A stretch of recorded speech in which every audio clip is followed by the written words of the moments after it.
춘향전의 사상에 대해서 살펴보는 시간입니다. 사상. 일반적으로 어떤 특정 작품의 사상이라고 하면 배경 사상 이렇게 보통 많이 씁니다. 뭔 의미냐 하면 춘향전의 배경이 될 만한 사상, 춘향전이라는 작품에 드러나 있는 사상, 또는 춘향전이라는 작품이 생성되는 과정에서 일정한 기여를 한 사상, 이런 것들을 찾아내는 것이죠. 이렇습니다. 이게 춘향전이라고 합시다. 이게 춘향전이면 이 춘향전 안에는 여러 가지 어떤 생각이 담겨 있는데, 이 생각이 누구의 생각이냐? 바로 춘향전의 작자가 가지고 있던 생각이겠죠. 이 작자가 가지고 있던 생각을 춘향전이라는 작품 속에 구현해 놓았단 말이죠.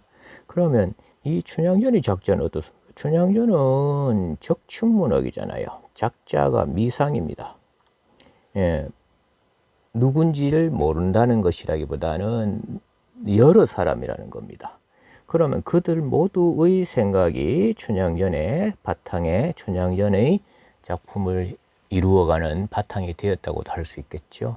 그런 점에서 춘향전은 매우 다양한 사상이 담겨 있다고 이야기를 할 수 있습니다. 어떤 특정 개인 작가가 가지고 있는 사상. 예컨대 그렇게 한번 생각해 볼까요? 예를 들어서 월명사가 스님이잖아요. 월명사가 제망매가를 썼어요. 이랬을 때 죽은 누이를 추모하는 노래입니다. 그런데 죽은 누이를 추모하는 건 누구나 할 수 있잖아요. 그런데 월명사라는 스님이 했단 말이죠. 그러면 마지막에 나는 도를 닦으며 기다리겠다 할 때 도는 뭘까? 아, 이거는 불도겠다. 이렇게 이야기할 수 있잖아요. 그러면 충담사가 안민가를 썼어요. 안민가, 백성을 편안하게 하는 노래. 그러면 충담사도 스님입니다. 그러면 안민가에 나타난 어떤 임금이 누구고 신하가 뭐고 백성이 뭐냐, 임금과 신하와 백성의 관계를 노래한 안민가는, 그러면 여기 나타나는 바탕도 불도일까? 그러기보다는 어떤 유교적인 통치 이념이 나타나 있다 말이죠. 유교적인 통치 이념이 드러나 있다. 자, 그랬을 때 작가의 생각이 그대로 작품 속에 드러나 있는데, 그 작가가 누구냐에 따라서 규정하는 것은 경우에 따라서는 위험한 생각일 수도 있다.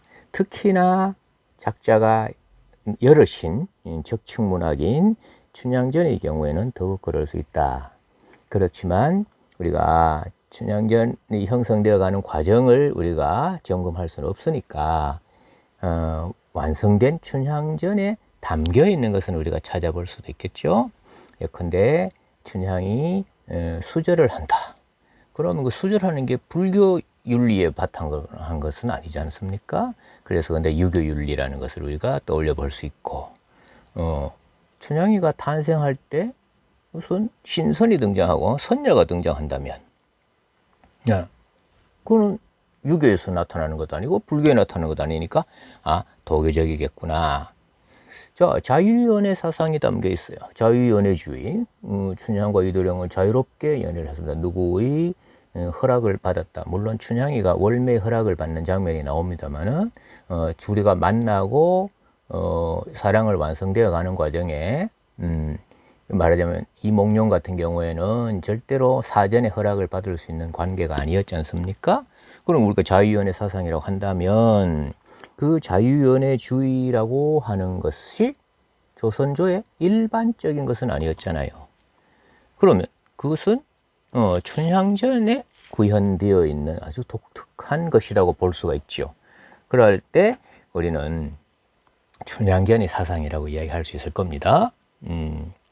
자, 그렇게 포괄적으로 보면 그래요. 근데 구체적으로 살펴보면 뭐 부분이 다 다르게 나타나고 경우에 따라서 해석이 바뀔 수도 있겠습니다만은, 대체로 봐서 우리가 춘향전에 나타난 사상, 아니면 춘향전의 배경 사상, 춘향전의 주제와 연관된 사상 이런 것들을 우리는 몇 가지를 점검해 볼 수가 있겠다 하는 거예요. 자, 그러면 우리가 작품에서 작품 전체를 지배하는 것이라고 한다면 아마도 유교를 이야기하는 것이 맞겠죠. 유교. 자, 이 유교라고 하는 이유는 뭐냐 하면은 조선조의 통치 이념이었고, 조선조의 통치 이념은 유교 아닙니까? 통치 이념이었고, 그리고 주 인물인 춘향과 이도령도 유교적 사고방식을 가지고 그 유교적 윤리에 따라서 행동하는 인물로 그려져 있습니다. 어쩌면 생득적 신분구조, 태어나면서 갖게 되는 거, 그렇죠? 어떤 생득적입니다. 태어나면서부터 가지는 생득적 신분이라는 것이 결정된다든지, 그것이 계층을 형성한다든지, 그런 각 계층에 따른 어떤 계층이 형성되고 그 계층에 따른 어떤 윤리 규범이 정해져 있고, 여기 따라 이 윤리 규범에 따라 생각하고 행동한다. 그렇다면 그것이 곧 그게 유교였다면 작품 자체는 유교 윤리가 굉장히 중요하게 바탕에 깔려 있다고 이야기를 할 수 있을 겁니다. 일반적으로 이야기할 때 유교 윤리는 바로 공자나 혹은 맹자 등에 의해서 형성되어 있는 이른바 공맹사상이라고 할 수 있을 겁니다. 거기에 우리는 삼강오륜 삼강오륜 중에서도 특히 춘향전에서는 부부유별이라는 것이 여기에 초점이 맞춰져 있다고 할 수 있겠죠. 근데 부부유별이라고 하는 것이 부부는 서로 구별된다. 차별이라는 개념이 아니라 구별되는 것이죠. 각자의 역할이 다르니까 아내의 일이 있고 밖의 일이 이렇게 구분이 되었는데, 일본 남자가 위에 있는 남성 우월주의랄까요? 여성과 어떤 차별하는 상하 개념으로 이해되는 경우가 많죠. 그래서 근본적인 부부유별이 가지고 있는 근본적인 그 본의가 훼손되었습니다. 특히 이제 정절이니 하는 것들이 여성에게만 강조됐는데, 그것이 다른 작품 예컨대 뭐 배비장전이나 이춘풍전이나 이런 데 오면은 남성의 회절도 굉장히 비판의 대상이 됐다는 것도 우리가 알 수 있어요. 춘향전에서는 춘향의 그런 절개를 지키는 일이 중요되지만요. 그런 유교하고 유교를 바탕으로 해서 조선조의 어떤 철학, 아주 중요한 철학 이념이라고 할 수 있는 성리학, 주자학, 송유학 이렇게 불리는 이 성리학은 이와 어떤 이기 이론론이니 이원론이니 뭐 많이 들어봤겠죠. 주기론이니 주리론이니 하는 이런 것들. 이와 기, 성리학의 이와 기. 이는 우리가 말하는 어떤 본연지성을 이야기하는 기고, 본연지성, 하면 인의예지 이런 것들을 우리가 중시하는 거죠. 기는 기질지성, 기질지성에서 이런 거 칠정, 희, 기쁨, 혹은 성내, 슬픔, 두려움, 사랑, 미움, 욕심, 이런 것들 칠정. 어느 것이 주를 두느냐, 주에 두느냐에 따라서 주리론이고 주기론인데, 근데 춘향에게 정절을 강요한다 하는 것은 이 본연지성에 가까운 것이라고 한다면, 이도령과의 사랑을 완성시키게 하는 힘은 이 기질지성, 이 기에 해당이 되는 거예요. 그죠? 사랑을 완성. 변학도가 사또로서 권위와 채통을 지켜야 하는 당위성, 이것은 이에 해당된다면, 이에 해당된다면, 여전히 그 춘향에게 수청들기를 강요하는 것은 이 기에 해당이 된다고 할 수 있겠죠. 그렇게 해석을 할 때, 그러니까 유교라는 바탕에서 어떤 윤리가 강조되고, 그다음에 이제 그 등장인물들이 행위나 생각을 우리는 성리학적인 관점에서도 해석을 해낼 수 있다라는 점에서 유교 또는 성리학이 춘향전에 굉장히 중요한 배경사상이 됐다라고 이야기할 수 있겠습니다. 이 이야기는 이 책의 165쪽에서 자세하게 설명이 되어 있습니다. 그 다음 도교를 들 수 있어요. 도교. 자, 이 도교를 무슨 뭐 노자, 장자 이렇게 막 떠올리고 복잡하게 이해하지 말고 간단하게 도교 하면 우리가 신선 사상과 연관이 되죠. 신선 사상. 유학자들은 도교를 본으로 보지 않았죠. 본래적인 것으로 보지 않습니다. 어쩌면 유학자의 입장에서 봤을 때 도교는 이단에 가까웠죠. 그럼에도 불구하고 우리 유학자들은 어떤 신선적인 거, 그리고 결국은 수명을 연장하는 방법, 그리고 비현실적인 것을 이해하기 위한 방법으로 도교적인 것을 많이 찾았습니다. 장생법이니 뭐 이런 거, 수련법 이런 것을 도교적인 방법으로 이해한 유학자들을 우리가 많이 발견할 수 있거든요.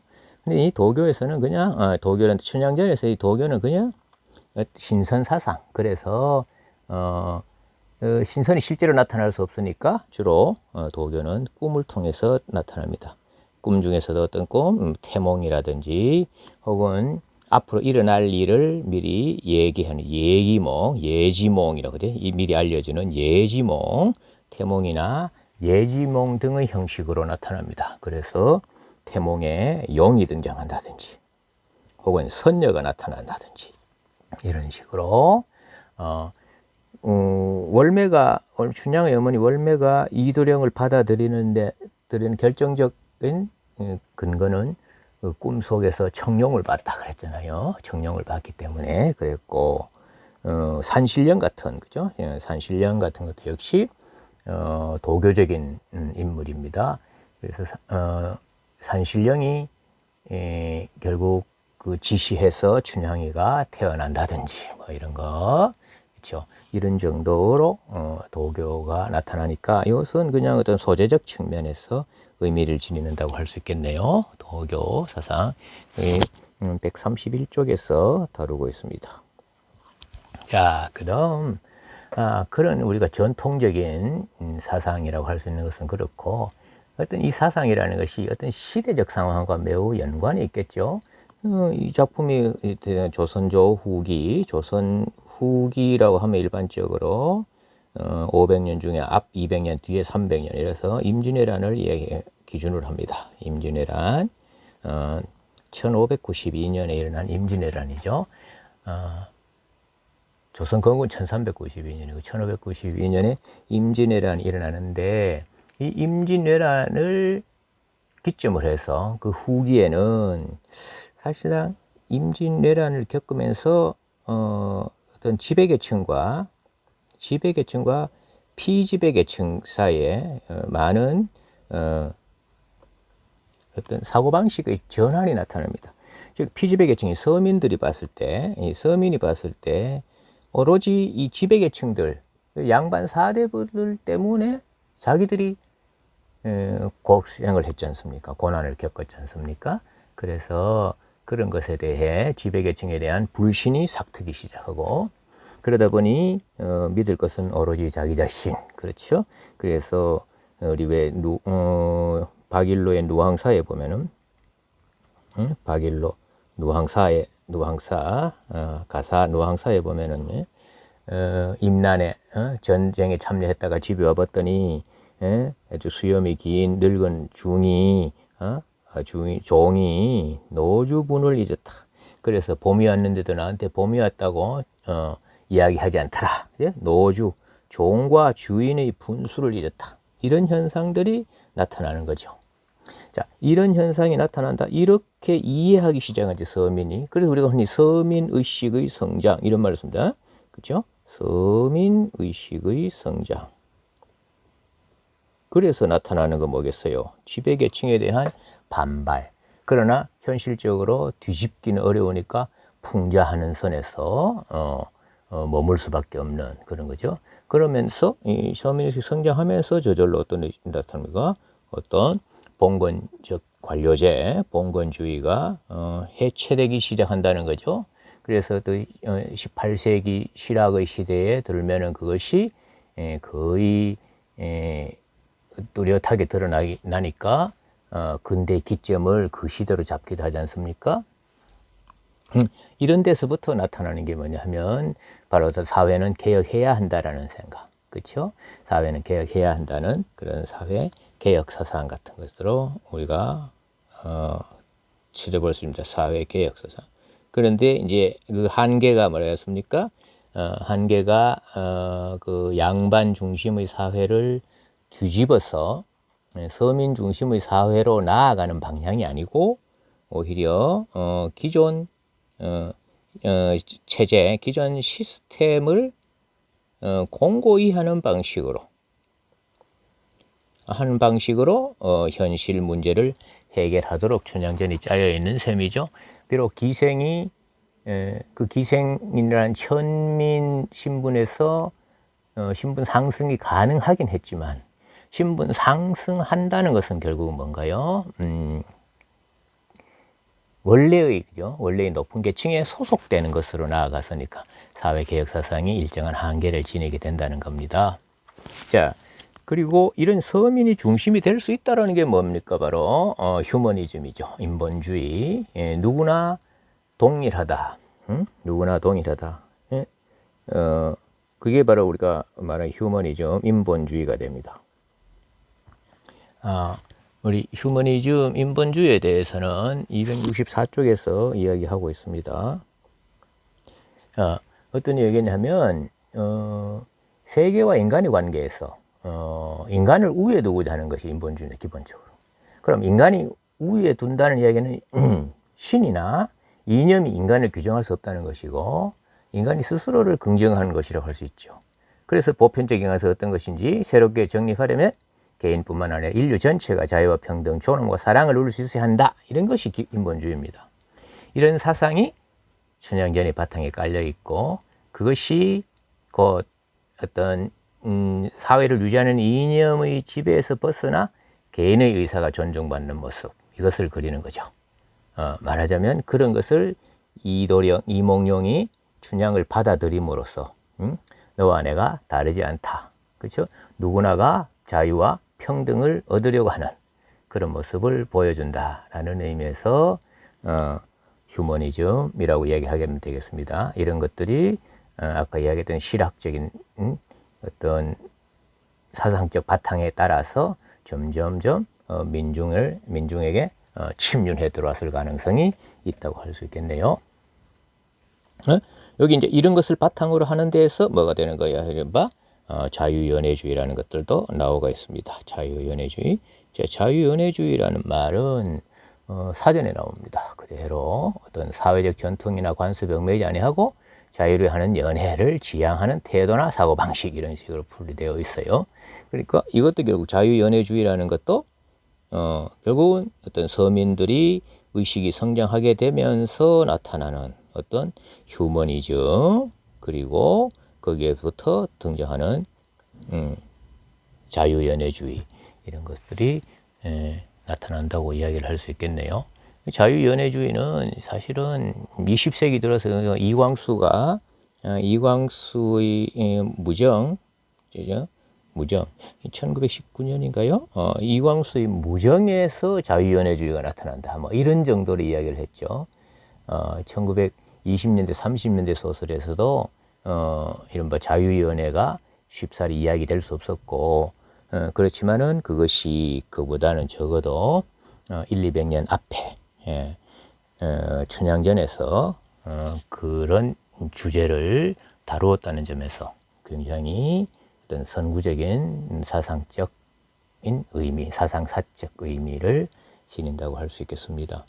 춘향전에서 등장하는 춘향전에 나타나는 어떤 춘향전의 사상하는 것은 그런 식으로 이야기를 할 수 있고 작품 전체에서 일관되는 것은 어떤 주제와 연관이 되어야 되는 겁니다. 주제와 연관이 되어야 되는 거니까 유교적 윤리를 실천해 나간다는 관점 그리고 경제의식을 보양한다는 주제하고 연관이 될 수 있겠죠. 그리고 어떤 그 시대적 흐름 임진왜란 이후에 어떤 서민의식이 성장하는 시대적 흐름과 연관되어서 나타나는 어떤 신문제 극복의 의지, 비록 한계는 있지만, 그리고 하층민들이 저항하는 것, 하층민이 상층의 그 관리에게 혹은 지배계층에게 지배자에게 저항하는 방식의 주제, 그리고 인본주의적인 관점에서 봤을 때 사랑을 이루어 나가는 이야기. 예, 이런 주제를 이끌어내는 굉장히 중요한 것이 바로 이 사상입니다. 사상, 사상. 춘향전의 사상. 자, 춘향전의 사상에 대해서는 이렇게 정리를 해두면 되겠습니다.